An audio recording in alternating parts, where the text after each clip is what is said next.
And welcome to the final session of We Don't Have Time's COP29 session here in Baku. And we're going to do some conclusions here from the COP at large, and also for in general what we've been talking about here in the studio. And with me in the studio, as usual, I have my colleague Nick Nuttall and Ingmar, the CEO and co-founder of We Don't Have Time.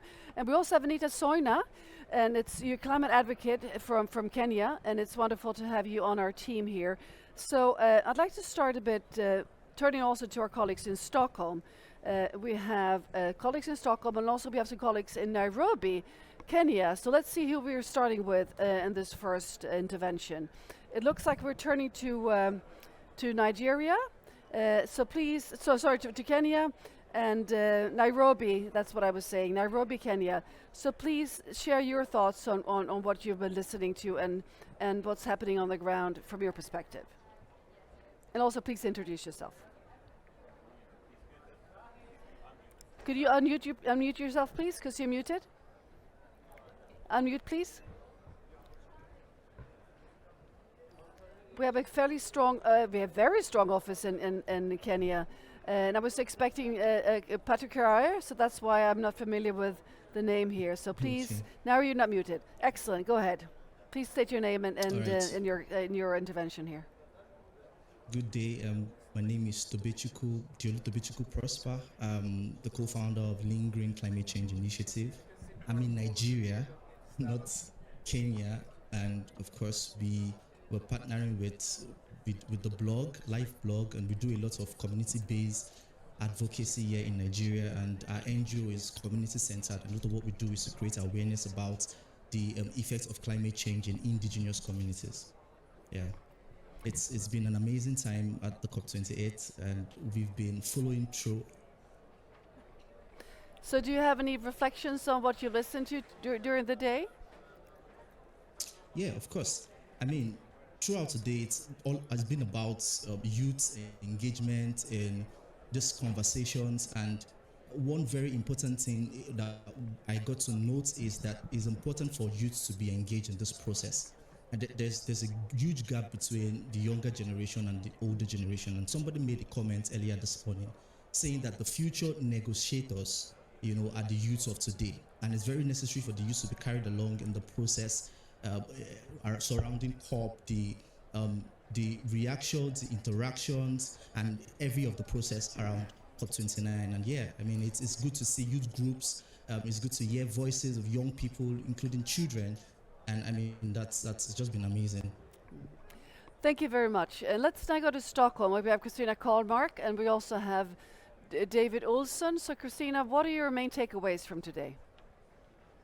Hi, Katarina. Yes, my main takeaways are regarding leadership and narrative that we heard both earlier and then in the last panel, that we need a strong leadership and we need a narrative that we can do this together. And I was really happy to hear that Denmark and the Netherlands are pioneers in Europe, doing things from a political standpoint, really getting us in the right direction. So that was very hopeful.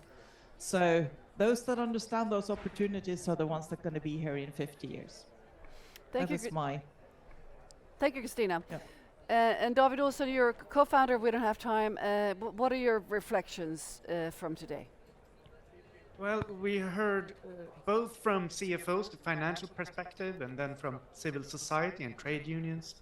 I'd like to draw a comparison between them because the markets obviously need confidence in the climate transition, but so do human beings.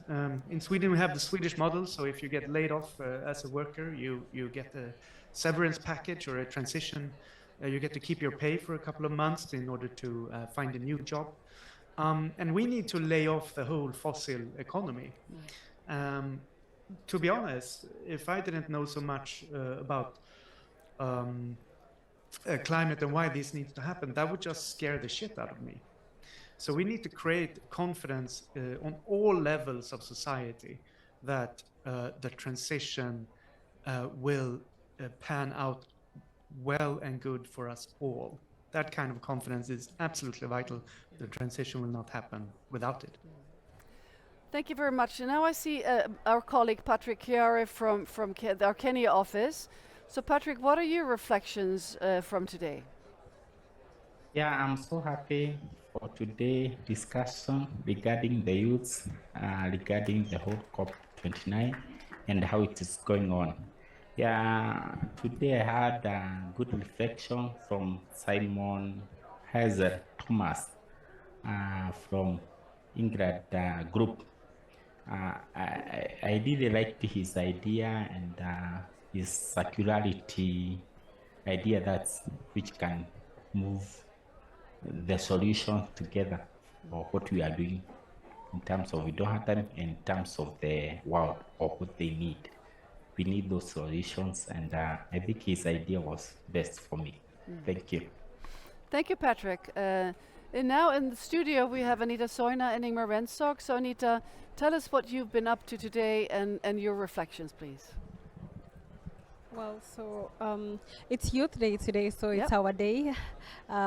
We've had so many engagements, and I was in a panel discussion by Green Africa Youth Organization that recently won the one of the winners for the Earth Prize shot, and also the co-founder is the founder of Climate Justice Fund, and they talked about how they created these funds so that they're able to fund young people, looking at how sometimes the bureaucracies in grants can really deter them from having access to such resources. And I also had a chance to talk to the Deputy Minister for Climate Change from the Culinary Island, and she talked about the water challenges that they have, and I came to realize that while other people are struggling to have clean and safe water, I reflected that back home we have communities that are striving to get any kind of water. So that shows that the resource is scarce elsewhere. And also the young people today released a global youth statement, and at the moment the COP29 presidency is hosting a high-level meeting with different youth champions from UNICEF and other youth-related organizations. Thank you, Anita. So Nick. What, reflections from me? Mm-hmm. Well, I can't escape the methane story. I mean, we had, as you know, we've got this daily thing on methane in terms of reducing emissions of that so that we have a chance of maybe even cooling a little bit in face of the rising temperatures of climate change. And it's a really golden opportunity, but we heard from people today who are experts in health. And of course, methane itself isn't really a health hazard, but it forms or contributes to the forming of tropospheric ozone, smog, and smog is a real killer that people are now starting to realize.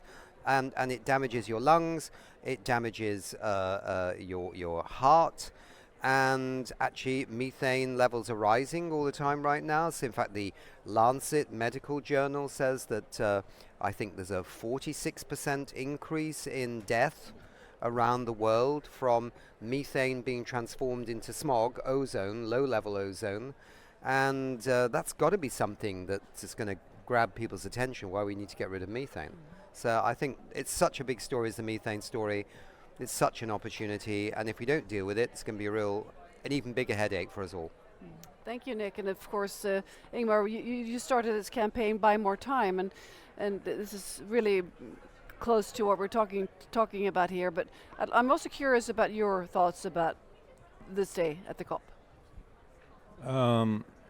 My biggest reflection on today, we used to see those family photos of the leaders at COP meetings.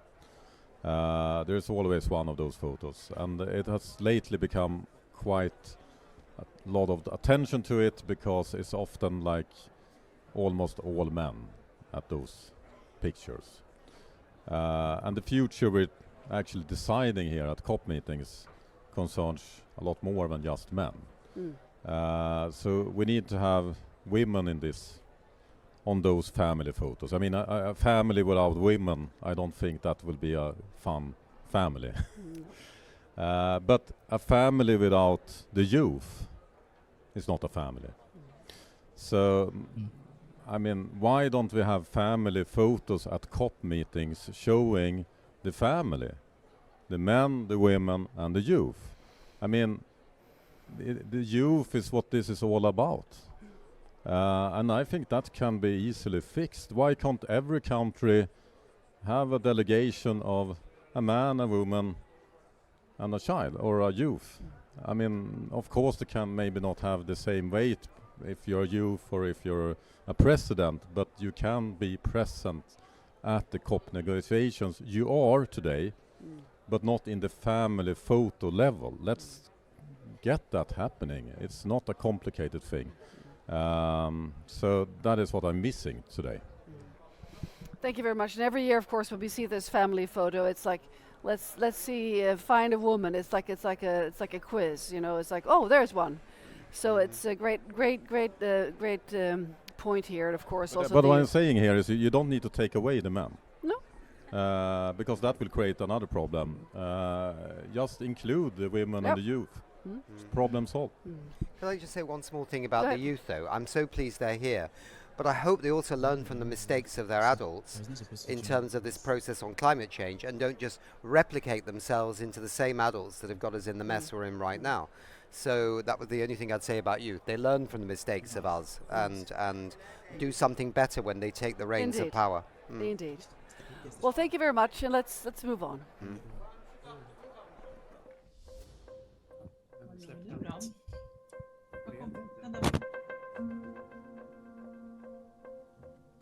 So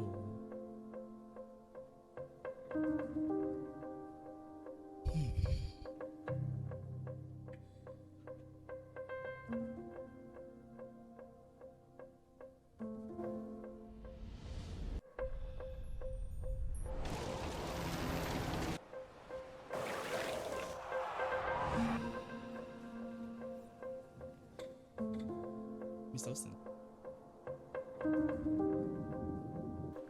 Usually they send notification to unmute, right?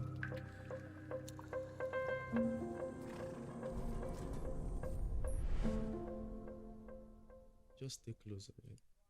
In case they need to mute. Great. We're now going to hear from three very interesting guests who in different ways work to bring more voices to the decision-making tables. Here in the studio we have Beatriz, Triani, Cherem, who is a researcher, Columbia Global Center Rio. Okay, we'll have to clear that up in a few minutes because it seems like Columbia and Rio, is that two different places or? No, it's the center for the Columbia University. Okay, got it. All right, super. And then we have Hikaru Hayakawa. Okay, Executive Director of Climate Cardinals. And then on the magic of Zoom, we have Diolu Tobechukwu. No, I didn't do that very well. You say your name. Yeah, you got it. That was perfect. Really? Diolu Excellent. Tobechukwu Prosper. Yeah. Oh my Perfect, you God! tried. I mean, you So should I be in get a Nigeria. special medal for that one. Do I get a special? Okay, good. Yeah, honestly. Yeah. And he's co-founder of Lincgreen Prospects. So, Katarina, would you like to ask our first guest? Yes. I have a question to you, Diolu. And you came in earlier in the other session. Sorry for putting you on the spot, but you showed up on my screen, and I thought you were replacing Patrick, our colleague. So, but you answered brilliantly. So good that you're still with us. First of all, I would like to thank you and your organization, Lincgreen, for doing such a great job. You've been co-hosting our live blog here from COP29. Yeah. So if you haven't read it yet, please, or looked at it, please do so, all the viewers here. And you're offering so much good information and such in-depth content, so thank you for that. So you have a lot of experience in working with mobilizing communities here, and also, of course, the empowerment of marginalized voices. So please tell us about the project that you started in the year 2000, the Niger Delta Communities project to address the climate pollution impacts here. Could you share this with the audience, please? All right, so Lincgreen Climate Change Initiative is a network of young leaders in various capacities across Nigeria and Africa, united for climate action.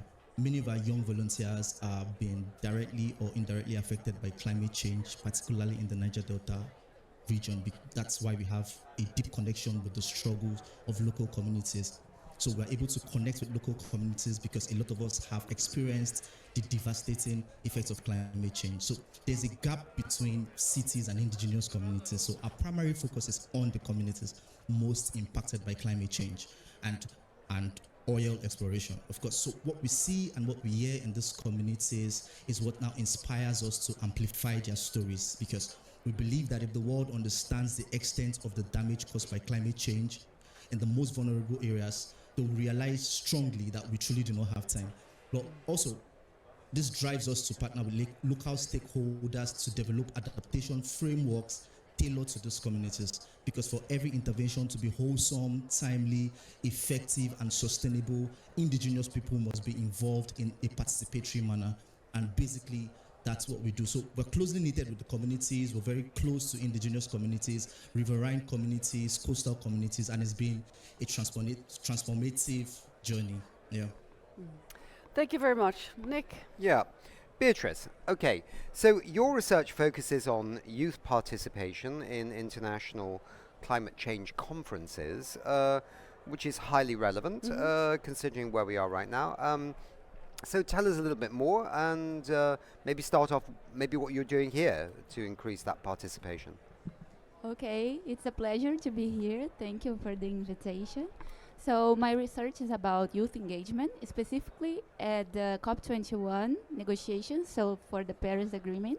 And my results are that the expression intergenerational equity, it's only in the Paris Agreement because of youth engagement, because of the younger actions and engagement. So it's very important to be here, but it's very important to be pay attention to the negotiations. So we can't be here only for the side events and everything. We need to be paying attention to the negotiations. And beside my research, I also work in a project called Youth Climate Negotiators. So we bring young people from favelas and periphery from Rio de Janeiro to the COP, to this space, to learn more and learn how to engage and to bring this knowledge home. So we engage young people in here, but also in our local territory. Yeah, it's very interesting. And I would say that we know about the Youth Negotiators program of Youngo, and that's a really good contribution indeed to making that link between youth and the future and what is required to deal with climate change. So yeah, I'm glad you're involved in that. Hikaru, as the Executive Director of Climate Cardinals, you lead a community of 16,000 youth in 134 countries and 130 chapters in 33 countries. Have you cloned yourself? Are there 10 of you to do this work? Anyway, you're doing a lot in a lot of places, focused on empowering youth and non-English speakers at the forefront of climate solutions. So tell us a bit about that work. Yeah, so Climate Cardinals is about 5 years old now. We began 5 years ago because we realized that the climate movement was leaving people behind. We were originally US-based. We were a small team of high school students, largely the children of immigrants, and we had experienced how language accessibility was an issue within our families and our communities. So overall, about 6.6 billion people don't speak English. And so less than 20% of the global population speaks English, but about 90% of climate information is only in English. So there's so many people who are being left out of the conversation. And so that's really been our focus. We have our signature translation program. To date, we've translated about 3 million words of climate information in 105 languages in partnership with Google and Translators Without Borders. And we translate documents for Yale, UNICEF, UNESCO, other youth-led organizations. We also have youth empowerment programming, really focused on empowering non-English speaking communities and youth from marginalized backgrounds, and ensuring that they are able to lead their own initiatives that are created by them that focus on their priorities. And how many languages have you done so far? 105. 105 languages.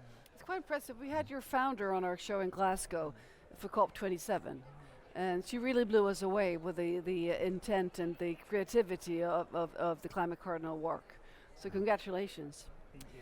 So an overarching question to all three of you actually is how do we really emphasize the youth, the voices of the youth here in general, at the COP specifically, but also in general? How do we really make sure? I mean, what levers do we have to pull here to make this happen? If you'd like to start. Okay, so I think youth in general is not taken seriously. So we know what we are saying about, we know what we are doing, but we need opportunities. So this is about my work. We need opportunities to be there to make our voices heard, because most of the time, the most impacted by climate change doesn't have the space to talk about it. So we need opportunities. We need to take in seriously the young people, because we know we are dealing with, this is our future, you know, so we need to be heard. Any thoughts on how this would be happening faster? I mean, who do you need to talk to make this, to make your representation even stronger and more heard?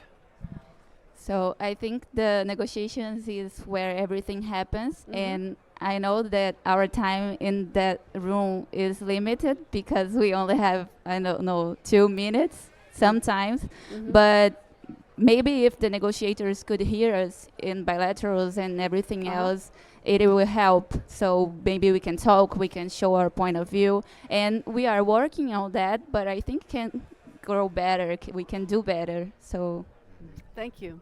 Hikaru. Yeah, I totally agree, and I resonated with everything you said. I think something that's also very important is institutionalizing intergenerational spaces, making sure that youth aren't siloed. And of course, it's incredibly important to have youth constituencies, and they've been doing incredible work, but also making sure that youth are in decision-making rooms, like with adults. And so, for example, like if you have, like instead of having a youth advisory council, having youth on your board. Youth are about 25% of the global population. In some countries, they are the majority of the population. And so in order to really move forward together and really to take advantage of the perspectives that youth bring to the table, we need to ensure that youth are actively integrated into institutionalized spaces that are not just based on relations, but also spaces that will continually exist. Thank you. So Diolu, what are your thoughts on this? How can we make amplify the voices of youth? Yeah, I mean, just to echo their voices, one very striking thing is that most times these policies are created before youths are involved, or rather they inform us of these policies after they've been created. And a lot of what we advocate for at the local level is the youths have to be engaged in the decision making, the policy creation, and also the data gathering and data analysis process. Every single value chain of this process has to involve young people. And secondly, the smallest unit of growth or smallest unit of development has to start in the community. So we have to go deeper and help amplify the voices of youth-led organizations in local communities. Because trust me, a lot of local, especially in Africa, in Nigeria, a lot of young people are skeptic about the entire climate change process. A lot of people believe it's a scam. A lot of people believe it's a white man's problem. And a lot of what we try to do is to help amplify the voices of people in the communities that are facing this crisis, because we understand the picture tells more than 1,000 words. So when we show these videos, we amplify these voices, it makes more sense. We break down the complex negotiations and we break it down to simple, effective language where people in indigenous communities can really understand that, look, you're part of this decision-making process. You should be part of the solution-providing process, and also invest in research and development. SMEs going into we have a lot of those SMEs in Nigeria doing a lot of stuff around climate adaptation, mitigation, renewable energy, and a lot of these youth, a lot of these businesses need to be encouraged. These grants, we also need to follow through the process of loss and damage finance. So youth should be included in every of those processes. Thank you for stating this so eloquently, Diolu. Turning back to our guests in the studio, what major hurdles do you see? What are the objects here that you really sort of need to leapfrog over or knock down to get to the table and get a stronger voice? Yeah, so I think something that's critical, especially when it comes to youth, is building trust, because oftentimes in these spaces there's a lot of listening to or speaking to, but there's not enough conversation. And a lot of barriers that we see, especially when we want to work with like funders or large organizations, is just like making sure that like people understand that the youth can act, that they are acting, they're creating real impact, and that together we can create something that is stronger because we're bringing together different stakeholders across sectors and across generations. And so I think trust is one of the most major barriers to action, in addition to like other barriers such as like funding, also in terms of like institutionalization, like I said before, in terms of like different governments, for example, like in terms of youth coming, not necessarily allocating badges to youth, and that means that a lot of youth have to like scramble, like reach out to different NGOs and everything in order to get here. So I think just overall, just having those conversations about needs, building trust, so that we can create something together. Thank you. Beatriz, would you like to add? Yeah, I think the Hikaru works is very important because language is a big barrier, but another ones like funding and bringing people here. But I think we need creativity to finding new solutions. So maybe the structure is not working anymore. So we need to think outside the box. You know, we need to be creative and use culture solutions. So in Rio, we are used to make resenha climática. It's like a party for young people involved in climate change fight. So we can exchange, but not in an institutional space, but in a more friendly space. So we can build connections, we can talk about our work, about our ideas and everything else. So I think we need solutions like this one to build new things. Thank you, Beatriz. There was a saying among my climate colleagues that says hashtag no fun, no change. Yeah. So we need to have some fun too, right? Yeah. Hikaru, would you like to add? You're good? No, you're good, you're good. All right, Nick, I think you have one final question, Yeah, right? just quickly reflecting on this, though, I like Diolu's idea because I do think, as you rightly say, Diolu, and I'm sure you two know this as well, most of the decisions on what the governments are actually going to do at these COPs is already decided months before, right? And unless you can influence your own governments to reflect your wants, your needs, your passions, then you're always going to be a little bit behind the curve when it comes to the negotiations, because it's like, okay, well, there's some youth here from Nigeria or from Brazil or from the US or another country, right? And are they invested in this process? No, because they were not at the table with their governments when their governments were deciding their positions. And somehow you build that. And actually, the fact is, as you say, in some countries, the youth are like a huge percentage of the population. They are going to be the voters that will vote that government in or out in the next election.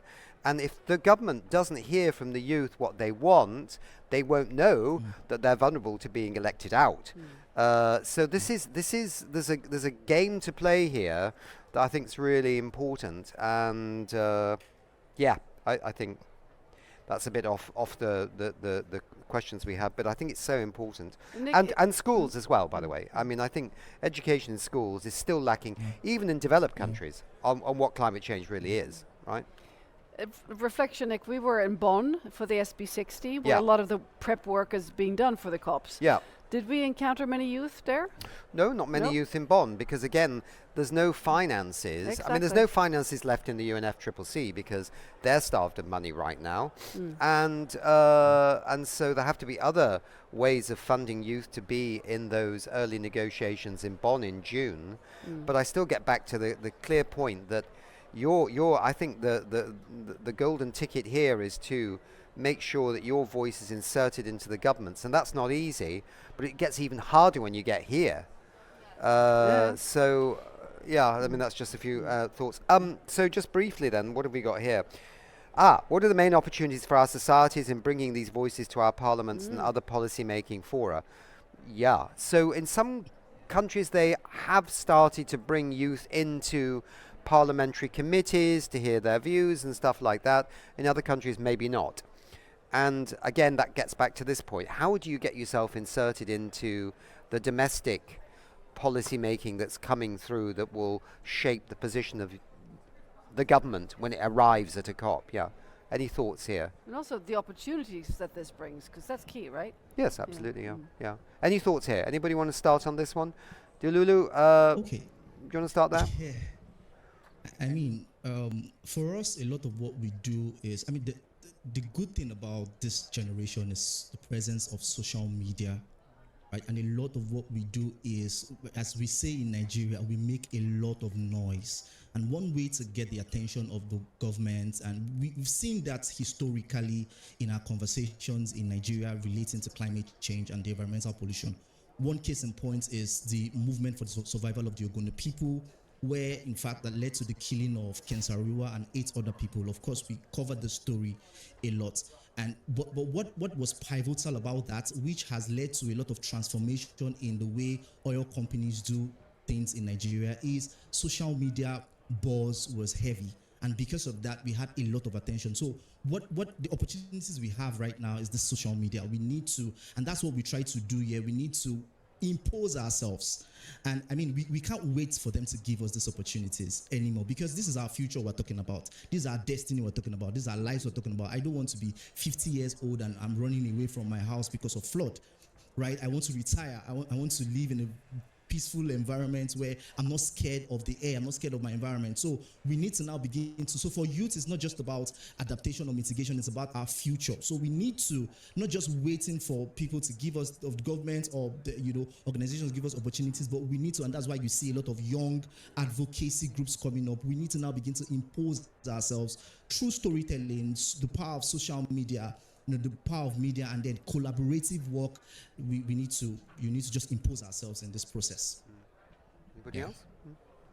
Yeah, no, I totally agree. I think something that we also focus on is communications and storytelling, and of course making sure that our communications are accessible to the 6.6 billion people who don't speak English. And it is absolutely important that we claim spaces for ourselves and also demonstrate that we can mobilize as voters in elections, and that ultimately that governments are accountable to us and they need to take into consideration our priorities and our future. And in terms of the opportunities that this brings to government, like we've spoken a lot about like how youth are a very large proportion of the global population, and the ways in which we think about the world definitely shape the solutions that take place and their impacts. And it's absolutely critical that government are speaking to youth as critical stakeholders, because we know about the issues that we focus on, we know about our communities, and we can ensure together that we are empowering the most effective solutions. And that's the opportunity that governments can take a part of by actively engaging and reaching out to youth and making sure that they are included in decision-making processes.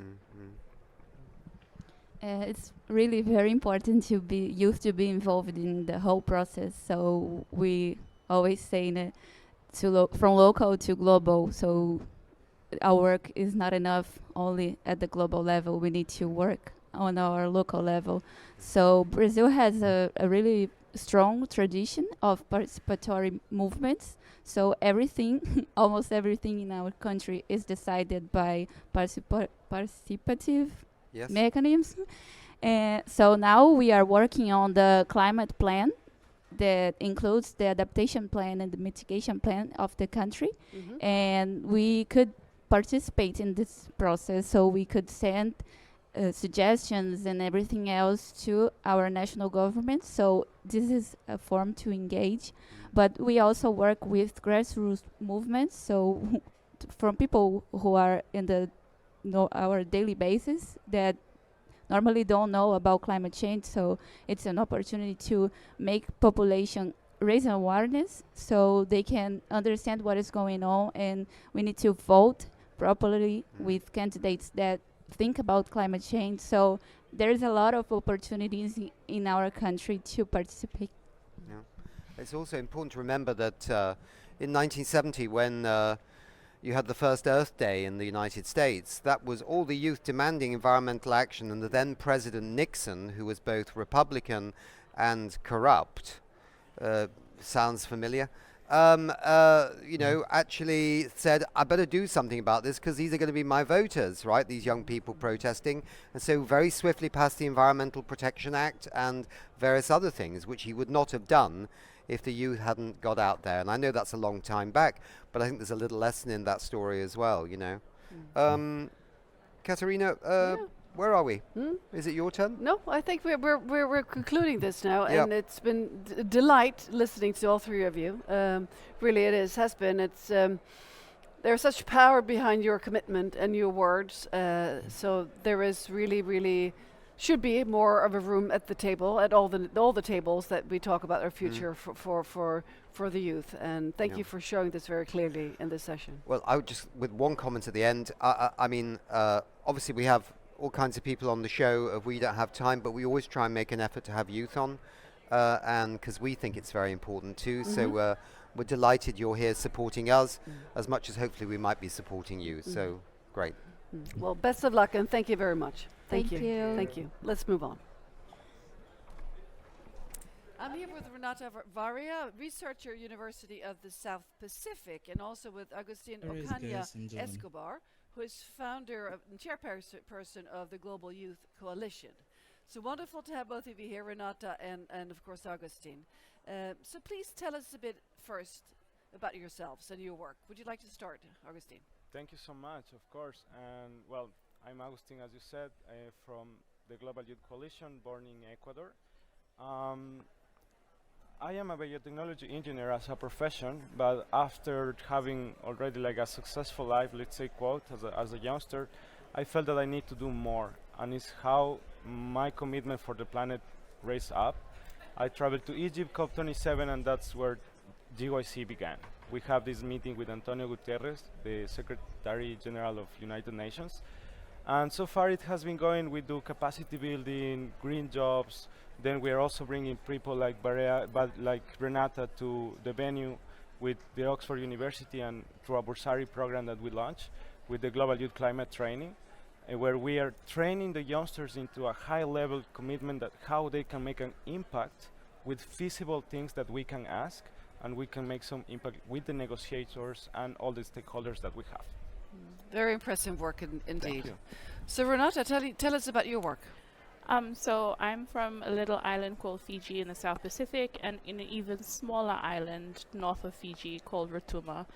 And I've always been involved in environmental work. I have a background in geography and land use planning. And this year, thanks to the GYCT program, I'm able to come to my first COP and participate and help the Fiji delegation under loss and damage negotiations. And yeah, it's been an interesting experience so far. A lot of learning along the way, and it's really been good. And bad, but we take both. Yeah. We'll talk more about the COP in general later on in the interview, but it's great that you were able to come, really. So Agustin, you were one of the future voices in our campaign last year at the COP. So tell us what has happened since then from that perspective. I mean, you were portrayed as in 2050, what you might look then, and also to connect what the future with the past, so to speak. Yeah, actually that's a really hard question. First of all, I am becoming older.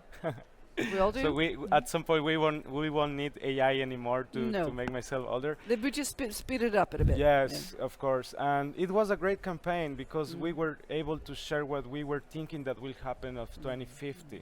But you know what happened this year?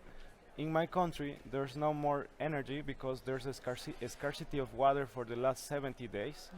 Since we have energy based on hydropower, now we have 10, 14 hours no energy, blackout. No electricity, and we were thinking that will happen 2050, but it's happening already. And while this is happening in Ecuador, in Latin America, in Valencia, we have this horrific thing that just took place. Too much water. Yeah. Yes, and then I am living now in Hong Kong. It was supposed to be autumn, and there's no autumn anymore. It's like summer. And sometimes people believe that what we are doing here is talking about the future, but we need to realize and recognize that it's talking about the present. And it's not everything going bad, as might sound, because then we have people like Renata. You know, Renata was one of we have 10,000 applications for this year program.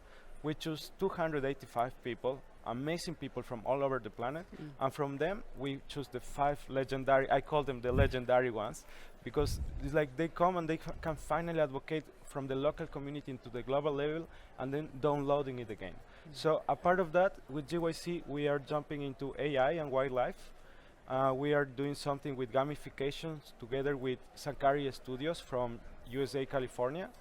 And of course, the capacity building programs like Reforesting for Peace and the Global Youth Climate Training together with the Oxford University. So there's a lot of things going on, but the youngsters are like ready to take action, but we need funding. We need both to get us going, right? Exactly. So Augustine, please tell us about the Avocado plan. It's in one of my questions here. I have no idea what it is, so I'm very curious. I love avocados. I love them too. I'm so happy that you asked about this, because after we did the training first year, we finally had a bunch of people ready to implement this in the negotiations. We have some of the GYC champs that began with me now are official negotiators of their countries. So we have insiders in the negotiations right now. Not people that is aligned completely with us, but they know what we are advocating for. And that's why in COP28, we launched the Avocado plan after having and hosting regional meetings with the youngsters, with Asia, Europe, Las Americas, and so on. And from these meetings, we had 3 topics that we will focus: loss and damage, the operativity of the fund, clean energy transition, and nature-based solutions aligned with UNEA Resolutions 5.5. This means that we don't want more greenwashing by using this tag, but we support nature-based solutions. So that's how it began. Now the Avocado plan just yesterday evolved into the Avocado framework. That's why we hosted the party last night. Because next year, and this next week actually, we will host again roundtables, 1 per topic with the youngsters. So we create during 2025 a draft 1-pager that we can provide on June approximately to the delegations, to the countries, so they have time to read them for the next COP, including them for COP30. And then we, because I have a lot of friends that are now negotiators, famous people like you, amazing people like Renata, all the stakeholders align, coordinated to make the impact and accelerate what's happening here. That's a great plan, the Avocado plan. Thank you for explaining it to me. So Renata, what specific outcomes would you like to see here from this COP, from your perspective, representing the vulnerable coastal communities? Yeah, so I do a lot of work in local communities on the ground, and I see firsthand what everyone is going through. The continuous impacts of floods, tropical cyclones that are so much more frequent than what they used to be. I really want this COP to ensure that we get access to equitable financing to address these problems, and to ensure that the people on the ground are being delivered tangible solutions to help with their livelihoods, food security, all these things that are linked to loss and damage. We already have communities that are being relocated from their homelands, and all the implications and the challenges that come with that are lived realities for a lot of our people. So I really hope that this COP sees outcomes towards addressing those solutions, specifically around financing. And of course, we talk about loss and damage fund. It's crucial that we get this in place properly. Yes. So from your perspective, Renata, as a youth advocate, and also representing the very vulnerable communities, how can you help push? And what would you like to achieve in terms of really getting this in place, the loss and damage fund? For my involvement and engagement with youths on the ground in the Pacific, I would like to see that a lot of the youth that we have on the peripheries of these negotiations be moved into the negotiation rooms, so that we have solutions that are made by young people, because they are the ones who are impacted, whose lives will be impacted. So these decisions that we're making are for them, are for our young people, are for us really. And so these are the things that I would like more to see in these spaces: the involvement of more young people, capacity building for young people, specifically around loss and damage. So that is. Thank you, Renata. This is crucial that your voices are being heard and much more than they are. So Augustine, I'm turning to you now. You can turn to the camera if you'd like and give a call to action to the world leaders. I mean, from your perspective, what needs to be done? I have shared so many messages to the world leaders these last years that I have learned that it's not just up to you guys. we are becoming stronger. We, the youth, are here. We are ready and we are taking the lead. And there's two options for you.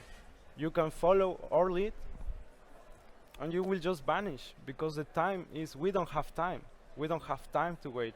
We are trying to align with the global leaders out there, but sometimes I feel that the governments are not representing the people anymore. They are representing the interests of the groups that are placing those individuals in the power rooms. And that's not how it's supposed to be. You are there for us. You are there for the people. So let's do it together, because we have one planet and we really don't have time.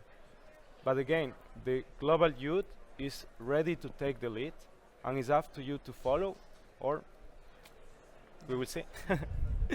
Thank you, Augustine. That gave me a little bit of a goosebump there, just listening to this call to action, because this is what we really, move over, or get it done or move over, really. So Renata, your call to action, please. Yeah, so my call to action is to young people out there, specifically from the Pacific. Your voice is strong and your voices matter, and we really need you out here at the forefronts, fighting for our communities and our people, and I know you are doing it. And we need to rally together and continue on this trajectory of pushing our leaders to push out solutions and address communities directly, so that they have access to finance to help with all the problems that we're facing on the ground because of climate change. Well, thank you so much, Renata. Renata, that was super strong, and we're counting on your voices being heard. I mean, this is why we're inviting you here, of course, to get them amplified, and we are in awe of what you do, and this is really, really powerful messages that you convey. Thank you so much. Thank you so much for having us. Best of luck. Thank you. Best of luck for all of us. We need it. So that was a great content from the Global Youth Coalition, Renata Varela and Agustin Ocaña Escobar. And before we say goodbye, Nick, we're just going to introduce another video that's going to follow us, and it's going to be from Youth for Planet. And they're here at the COP to speak to people, to attend sessions, and also take part in various activities. And of course, as always, we end our broadcast with a special weather report. And this time it's brought to you by a young Alina from India. So we'll be back tomorrow. And then there'll be a pop song following that. Yeah, there's always a pop song. There's always a pop song. The Be Cool music video. So it's time for us to say goodbye, right, Nick? It's time to say goodbye. And see you tomorrow. Thank you for listening. Hi everyone, we're back with another rundown of COP29 conference today. We'll discuss topics relating to climate and gender and fossil fuel lobbyists. Today we attended informal negotiations on gender and climate change. We know that women are disproportionately impacted by the effects of the climate crisis, so it is vital that we have plans in place to combat this effect. In previous conferences, we saw the implementation of language that is inclusive of LGBTQIA+ people and conscious of reproductive rights and contraceptive rights. In this conference, we have seen some more conservative parties push back against this and attempt to backslide our language and take out the inclusive factors that we have now implemented in our texts. This is a huge problem because we need the green transition, but we need it to be just and we need it to be equal. We cannot leave people behind as we transition away from fossil fuels into a greener world. Today at the COP29 conference, as you can see behind me, there are massive protests against the fossil fuel industry. However, the impact of these protests is limited and they're not getting very far. Why? Because of lobbyists. At this conference, there are almost 2,000 lobbyists registered that are associated with the fossil fuel industry.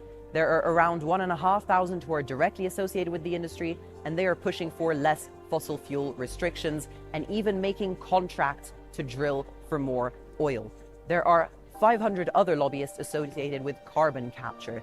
This is a technology which aims to remove CO2 from the atmosphere, but in the past 50 years there has been almost no progress and it has hit a dead end. It is used almost solely as a tool by fossil fuel companies to greenwash their emissions, as they pretend that they can offset it by carbon capture and therefore continue to drill for oil and continue polluting our atmosphere. This is a scandal, and it must not be allowed to happen at a conference like this. We must make sure that these conferences only let in people who are genuinely committed to solving climate change and who are stakeholders in the climate crisis. People representing the fossil fuel industry have no place in these conferences, and they must not be let in. Today, we also spoke to Paul Gullis, who has come to the COP29 conference representing the Luxembourgish Parliament. He gave us his message to the delegations at this conference. Dear delegations around the world, please continue to be ambitious, because our people, our populations tell us that we have to move, that we have to do something. Sometimes it's only us politicians who slow down the whole process. No, please, let's follow the spirit, the energy and the will of our populations, of our people. We have to save this world. And what's better than save the world? We have now the opportunity. Thanks for that. Mr. Gullis also gave us a message to transmit to young activists who aim to combat the climate crisis. Here it is. Dear youngsters, please stay committed. Please continue to stay committed, because the climate and the future of our world, it's worth it. And I know that we have to be shocked by what's going on for the moment, and we see it all around the world, what are the problems and the catastrophes in this world. Please do not lose courage. Please stay committed, and I thank you very much for this. We hope you enjoyed this rundown and that you're motivated to do something to protect your environment. There's always hope, there's always a chance, you only have to do something.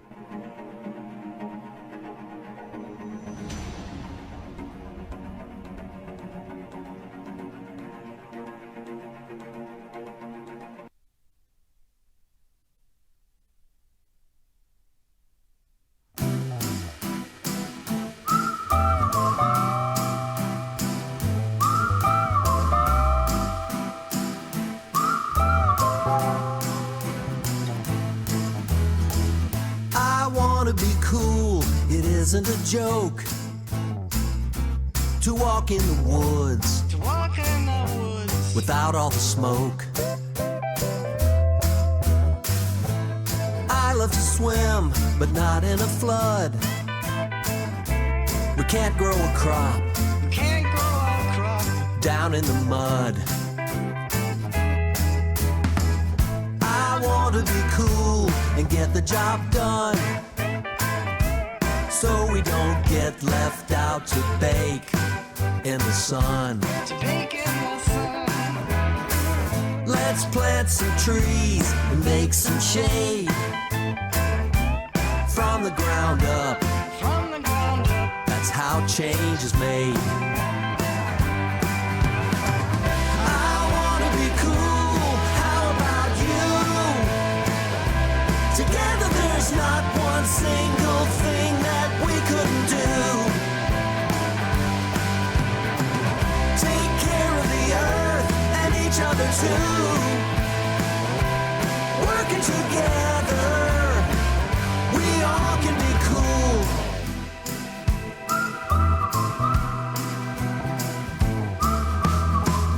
I want to be cool, it's gotten too hot. I'm joining the movement to save what we've got. So every girl and every boy can live a good, long, healthy life and find some joy. I want to be cool, how about you? Together there's not one single thing that we couldn't do. Take care of the earth and each other too. Working together, we all can be cool. Leaders, it's time to lead. Listen to your people in need. The whole world is sweating this out. Can't you hear your kids starting to shout? I want to be cool, how about you? Together there's not one single thing that we couldn't do.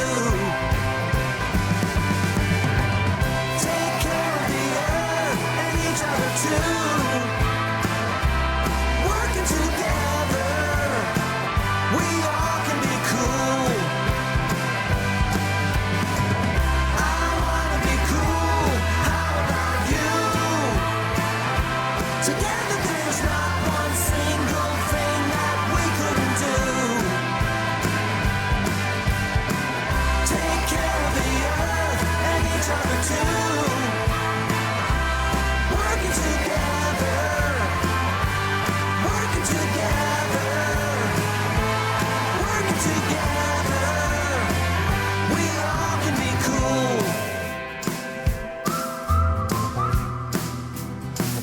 I wanna be cool. I wanna be cool.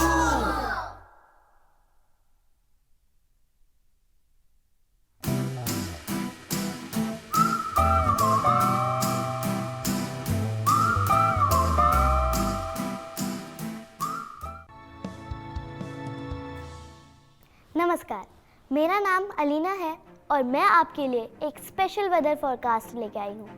अगर हमने वैज्ञानिकों की बात नहीं सुनी तो आने वाले समय में पूरे विश्व में बहुत बड़ी मुसीबत आने वाली है। कैसे? मैं समझाती हूँ। आइए देखते हैं कि 2050 में मौसम का क्या हाल होगा। देश भर में आप लोगों की तरह मैं और मेरे दोस्त भी हीट वेव से परेशान हैं। हीट वेव नहीं समझे? अरे वही जिसे इतने सारे लोग लू या बहुत ज़्यादा गर्मी समझते हैं। अब स्कूल के समर ब्रेक में नाना नानी दादा दादी के घर जाना बंद और घर के बाहर खेलना भी बंद। इस गर्मी से गेहूं समेत अनेक फसलें और बागवानी भी चौपट हो रही है। फेवरेट सब्जी और फ्रूट्स के साथ रंग बिरंगे फूलों का दिखना भी मुश्किल हो रहा है। तूफान और बाढ़ से प्लेग्राउंड में खेलना बंद और स्कूल में पढ़ाई बंद। मतलब नो मस्ती विद फ्रेंड्स। चारों ओर प्रदूषण और गर्मी से इतनी सारी बीमारियां फैल रही हैं। डर लग रहा है न जाने कितने तरह के वैक्सीन इंजेक्शन लगवाने पड़ेंगे। मगर मौसम सुधरने के आसार नजर आ रहे हैं। पूरे देश में रिन्यूएबल एनर्जी की हवाएं जोर पकड़ रही हैं। सोलर और विंड एनर्जी शहरों और गांव में राहत पहुंचा रही है। मनुष्य, जीव जंतु और पर्यावरण सब खुश हैं। सैटेलाइट द्वारा प्राप्त हुई तस्वीरों से यह स्पष्ट है कि आप लोगों को ये प्रयास जारी रखने होंगे, वरना मौसम फिर खराब हो सकता है। हम मौसम पर निरंतर नजर बनाए रखेंगे और आप तक सीधी खबर लाते रहेंगे, क्योंकि बात सिर्फ मौसम की नहीं, हमारे भविष्य की है।